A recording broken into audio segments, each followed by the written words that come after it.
Welcome, adventurers.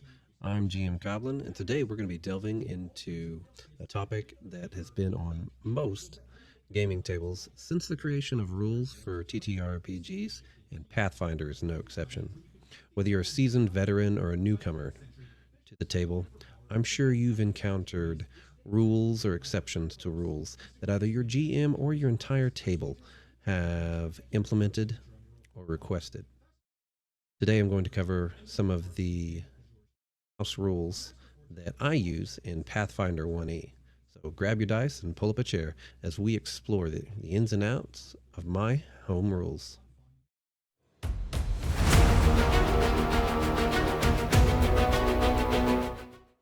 So, all of us who have played TTRPGs and who have been playing Pathfinder or have come from 3.5 have noticed that over the editions, we have changed some of the feats and some of the layouts. Pathfinder's no exception when it came from its original when it came from its origins in 3.5. It narrowed down some of the feats and changed some of them, made things better. It improved, at the time, grappling rules, which were so extensive in 3.5 that I almost never used them, or I used a on the fly system at the time. Right now, I'm going to go through Elephant in the Room, which, if you've been around the table for Pathfinder, you've probably heard of this, whether you've used it or not. I know that I've seen it in as early as 2012, but what Elephant in the Room does is it creates a little more opportunity for your players and removes some of that feat tax, as we call it, that you would normally have for certain playstyles, whether you're archery or especially those poor dual wielding guys. So in my table, we use generally, when we play Pathfinder, Elephant in the Room for improving the feats that especially our poor marshals have to take. Because if you've ever played a marshal, you're going to realize how many feats they have to take just to get a good build going for them. So, Elephant in the Room, feat taxes in Pathfinder. You can find this, just do a general search on Google, and you can either write it out or EIRP will get you pretty much the same thing. You'll also find it in many Reddit forums, and it is this is here on michaelleontorno.com, a post from what I believe started as a discussion. And it covers the changes they did to the systems and these same people. And you can find an up-to-date version they did with a PDF for or on the website heartandblade.com. I also have here a Word document that was created by Word of Tom off of Reddit. And he has a list of the altered feats that were originally done. And this is generally what my party and them use. We change out a lot of your weapons. If it's not a exotic weapon feat, we use weapon categories. So firearms, singularly, axes, swords, and stuff, they're grouped together to be easier to give your character a little more options whenever they decide to start picking up a kind of weapon. Also, though probably dex builds didn't need it since dex builds are best builds, you've got where they have changed these light weapons, much like you see in 5e and some of the new additions. We add the finesse ability to weapons, rapier and stuff, so you can use your dex for attacks right out of the box. You are still going to have something like agile to place your dexterity damage onto your weapon. So there is still going to be attacks with that, but the finesse still gives it a little bit better ability. Along with things with the weapon finesse that you see, being added to the light category. There's been some other things that have changed, like agile maneuvers are gone as attacks. You can just add your dexterity to your CMB if necessary. This allows you to, if you're building a dex character, to adjust the way that CMB and CMD is done. Combat expertise is just a combat option. Anyone that has a +1 base attack bonus just gets combat expertise as a given. Same thing is going to go for power attack. Any of those kind of abilities, power attack, deadly aim, all of those kind of feats, we just use as a option. The option gives your players more feel like there's more to do when it comes to just being a martial character. And once again, you don't have to take that tax for something that everyone's going to take. Now, power maneuvers, you don't provoke attacks opportunities for doing those actions. You receive a +2 from these maneuvers. And it changes the prerequisite. Same thing when it comes to changing prerequisites for things like point blank shot. We get rid of it. Now, I do allow you to take point blank shot if you want it solely for the additional +1 inside 30 feet. But generally, we start off everything with point blank shot. If you're a ranged character, or even a split character, maybe you do half and half and you want to make that kind of build, which is extremely hard to do it good without these sets of rules. Taking away point blank shot means you can step right into precision so that you can fire into your party. Deadly aims, like I mentioned before. Mobility is gone. It's been merged into dodge. If you're going that route, a lot of the are going to be paired up anyway. Plus, some of them were kind of weak in some situations. So just using dodge to get not only the +4 against attack of opportunity, but also the AC is an improvement. Now, when you use these changes, you're also going to be changing them for your monsters as well. I keep a list of feats that I swap out. Things like step up or other feats that I want to give my monsters so that when most of my melees have power attack, well, now I just give them step up in replace. Oh. Two weapon fighting. Two weapon fighting is another one of those that changes because it just required so much. So it's been revised. Prerequisite now is a dex of 17. Two weapon fighting base attack bonus +6. In addition to the standard single attack that you get with your offhand, you get a second one.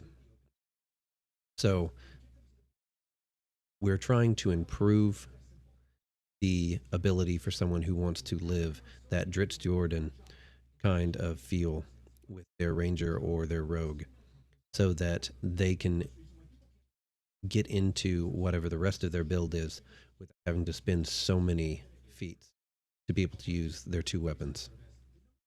Now, some of the ones that were created later on, as mentioned in this Word document, you may want to run by your characters, and you also may want to adjust or not allow depending on your campaign.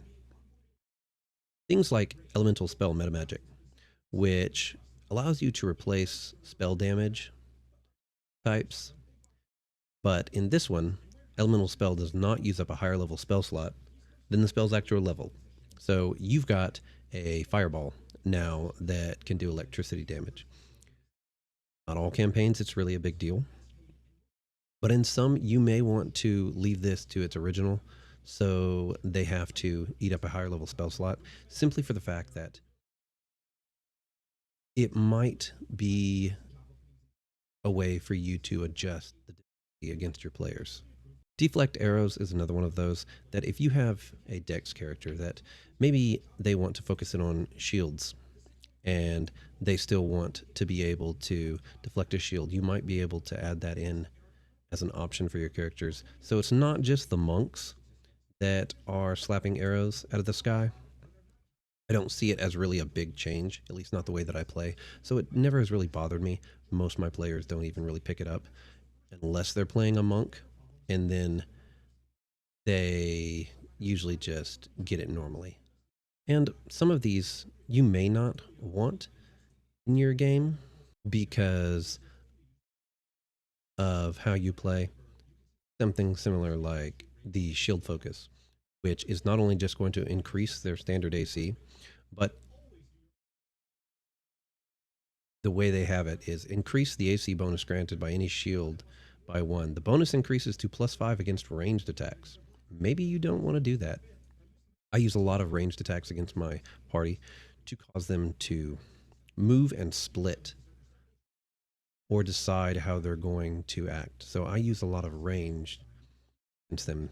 Therefore, if they want to get past range with me, it's going to be either a way for them to either get their AC up, to either knock it out by using deflect arrows, or they're going to use some kind of buff, mirror image or something to try and protect themselves from range that way.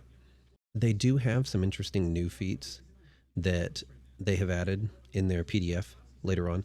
I don't use most of these, but they're things that you might want to look at in your campaign. Efficiencies I covered. I do a lot of grouping with mine to make it easier on my players. And they do have in their PDF a list of class fixes as well that they have. They don't really use. Now, I also use in some of our games, I will allow a player to use their strength instead of their charisma or intimidating, because that keeps it to where one, having to take intimidating prowess as a feat. If they want to do a kind of build where they are intimidating to get an additional attack or a bonus during combat, I actually have a druid in a campaign, and the DM has done that to where basically your characters have as an option have the intimidating prowess feat. So my Goliath druid is going to be able to eventually strike the opponent and use his strength modifier with my other feats to intimidate and possibly get an additional attack as well as a debuff. But don't be scared whenever you use your own house rules. They have been around since the first time we opened up the books. Either something we didn't like. I have used them in a lot of my campaigns throughout the years. Either we would tweak classes or change an aspect. I've combined classes before for players that wanted something special or specific. Adding sneak attack in place of other abilities that a character would get fairly sparingly if it's directly to damage. But it's also something to remember that if you're going to use alternate, try and put them into the game at the beginning so that your players know how they're going to do their build, and you can do this as a session 0 or at the start. I created a file for all of my players where all of our special rules go into so they can pick and see any changes. And the only difference is I added something later on which allows for 1 round. Generally, it is 1 round before your character dies. So generally, your character will take massive damage. And this can be really hard when you get either at the very beginning, where your character can die very easily. And then, of course, they have no ability to resurrect. Or later on, when your characters are more advanced and you have a GM like I do that can have something that deals massive damage to a player. What I will do, when they go into the negative and they drop to their con, I will actually give them 1 round. And it's like a last gasp for them. So a dragon tears into one of the players who decided that he was going to go get too close. It rips through all of his HP, and he's down. Well, he's got one round where he is at negative and he is down. Now they try and maneuver, or they spend a dimension door or something to try and get to that player to keep him up in the fight. And so they have one round that they need to get to him and then bring his HP back up to keep him alive so that he can still be in combat. And it's also a good rule if you don't have characters that have a lot of resurrection, but they have access to some kind of healing ability, then being able to heal them, even if the character is still unconscious, so they're slightly negative, still have the ability to keep that character from dying, and they get to feel like they're saving a comrade instead of just going on with the fight, and we'll just have to resurrect you in town. But those are some of the rules that we use to take care of the tax for feats. And if you've never played with Elephant in the Room, I recommend it.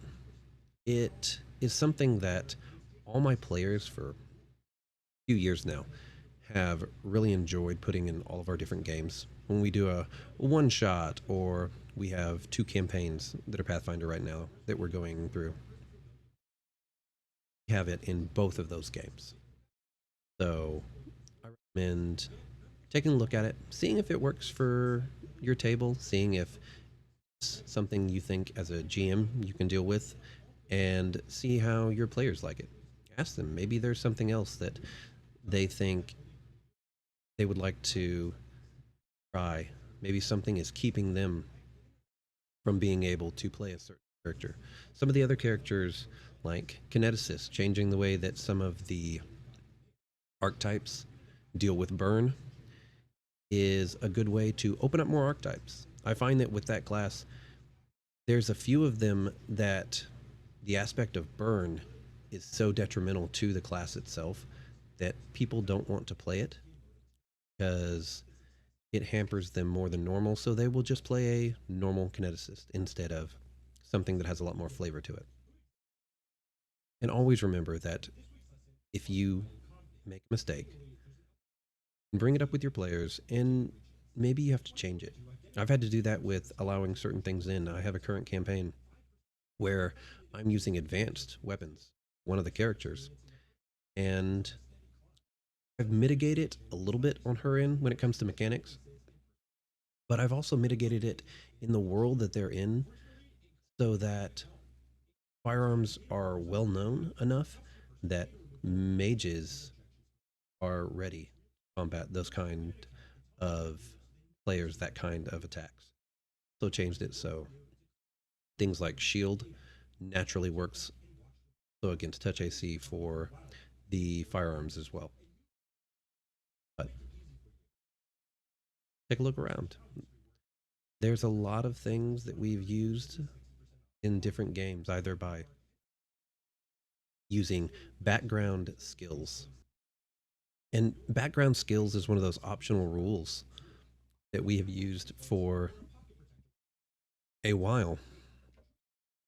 It doesn't really affect combat, but when you have background skills like appraise and animal handling that a lot of players don't use, and each level they get an additional 2 points specifically to play with background skills.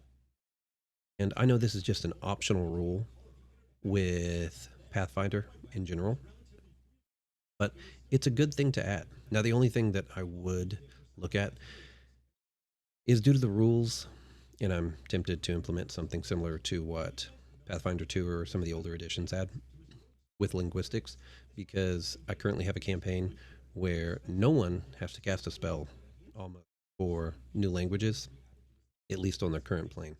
They're going on a little Space Jammer adventure, so this is going to totally change for them. But they know between the party some 20 languages or more, and it's because they're all level 15. But I recommend looking at the different rules, either the alternate ones or looking at some of the ones that the community has created over the years. It's a great way to spice up your game, to make things easier on some of your players that want to play certain classes but feel bogged down by the restrictions of the feats. And it's something that we as GMs can play around as well. It improves all my monsters just as much as it does my players. Got to deal with that as well. If you like this video, check out my others. Don't forget to hit the like and subscribe button. If you have any tips or requests, drop them in the comments below. And until next time, may your crits be epic, your adventures legendary, and your gaming table filled with laughter.